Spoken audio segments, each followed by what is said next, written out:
Have you ever noticed that the forest floor is not hard and compact like a trail, but squishy and almost bouncy? That is because there's a collection of needles and leaves, bark, and twigs on top of the soil. This is called forest litter, or duff. All forest types have forest litter, like tropical, coniferous, deciduous, or boreal. I'm Ranger Bekah at Flathead Lake State Park. Welcome to another Forestry Friday. This forest litter is in various stages of decomposition. Decomposition is the process by which dead organic matter, like these needles and leaves, are broken down into structurally simpler forms of matter, like carbon dioxide gas and plant nutrients. This top layer has more recently accumulated here than this underneath. This litter underneath is further along the process of decomposition. Decomposition is the beginning stages of recycling nutrients that the trees and plants had used to grow those needles and leaves back into the soil to be used again.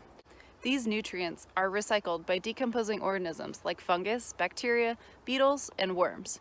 Those mushrooms that you find on the ground are there assisting in soil decomposition. Over long periods of time, those decomposers convert dead plant material into simpler forms, namely nutrients, to be used for growth either by themselves or other organisms. Though the time it takes for forest litter to decompose is not entirely dependent on those decomposing organisms like fungus, beetles, and worms within the soil. The process of decomposition can be sped up or slowed down by climatic factors like temperature and water.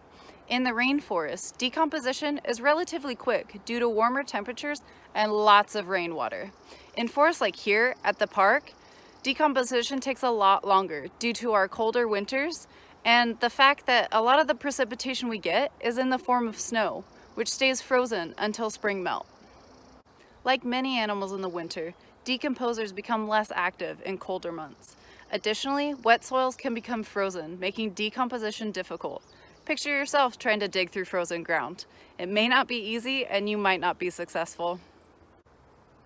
When the snow melts, soil thaws, and precipitation falls in the form of rain, the forest litter retains a lot of that water, decreasing water runoff and regulating the temperature of the soil, creating a productive environment for those decomposers to get back to work. Temperature and precipitation are not the only factors that influence how fast or slowly forest litter decomposition occurs.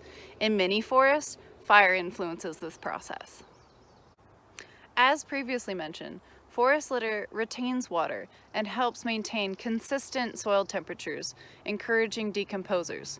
When a forest experiences fire, that forest litter gets burned up, removing the insulating layer from the soil and exposing that soil to direct sunlight. The removal of the forest litter layer allows water to simply run off, increasing the potential of those decomposed nutrients to get washed away by the rain. However, fire does create conditions beneficial to decomposers. Fire breaks down plant material much faster than these organisms, releasing those nutrients retained in the plant litter to the soil to become available for surrounding plants and trees. Partially broken down and burned material left by a fire is also more easily decomposed by fungus and beetles, speeding up the process of decomposition and allowing for even more nutrients to become available to the surrounding plants and trees. Without this process of decomposition, nutrients would be a lot harder for plants and trees to find, and our forests wouldn't be able to grow as big and tall like they are now. Forest litter is important to the recycling of nutrients within our forests.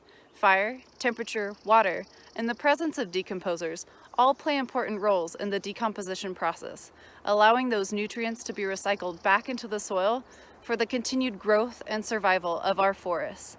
It all starts with that layer of forest litter. I'm Ranger Bekah at Flathead Lake State Park. Thank you for joining me on this litter-filled Forestry Friday.